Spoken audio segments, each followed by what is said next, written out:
I don't use anything to stabilize my hair loss. You know, when you get older, you lose your hair, and that's that. I don't know. Most of the people in my family still have all their hair, so at least on my dad's side. I don't know. It's not something I'm really concerned about. Looks have never been my thing. A lot of people are more concerned about it than I am. People ask me every day. I don't know why.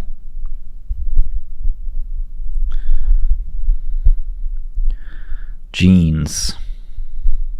Intelligence is definitely genetic. There's a lot of data on that.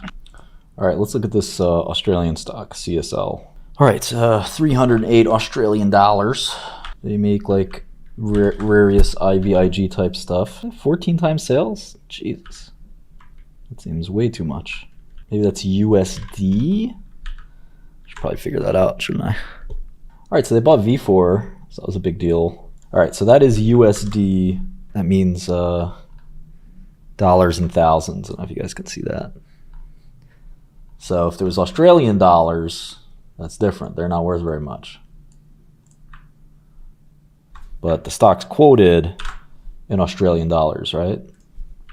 So it's 144 billion. What do they call them? Kiwis? So it's a third. You can buy an Australian dollar with 66 cents. So it's $1.50. So to get the, just divide by 1.5. So it's really a 96 billion. It's still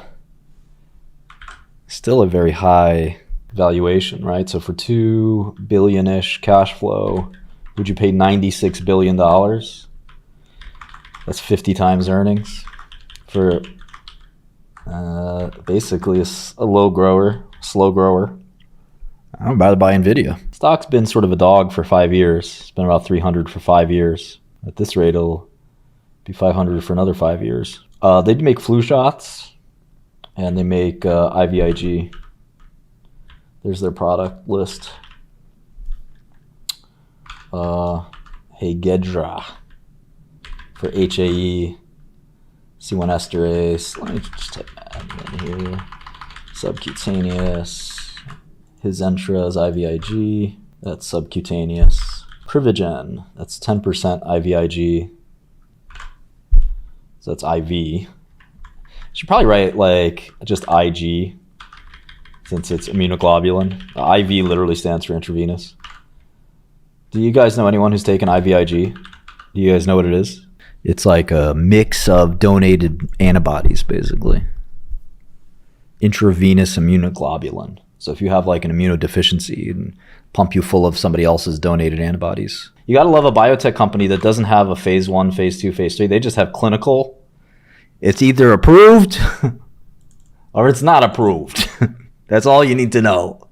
That's Australian way. We don't need that phase 1, phase 2, phase 3. All right, so that's Privigen. That's 10% IVIG, or 10%, and this one's 20%. That's pretty strong stuff. All right, now they have this 𝗟𝗏𝗪. That's a factor XIIa antibody. That's a factor 12A. So I guess I had it under ILD, but I guess now it's for HAE. HAE is hereditary angioedema, which I guess they're more interested in now. There's Hizentra. Hizentra again, 324, which is a GCSFR antibody. I actually had a GM-CSF antibody when I bought Calobios. So they're doing it for HS, which is also known as hidradenitis suppurativa. Kind of a bizarre disease. Here's a weird IVIG. This is recombinant. So they're basically, I guess, the dream of a long time is we can get IVIG from, instead of people, make it synthetically. But you need like a broad, I guess, like pool of IVIG to get it right. So this is trivalent FC multimer. But when you're binding FC, it's different from replacing the antibody. So this is more about that, like autoimmune diseases that like some of the other big biotechs are after, like argenx. 𝗡𝗙𝗌, that's a nice name. I need my 𝗡𝗙𝗌. Hemophilia A.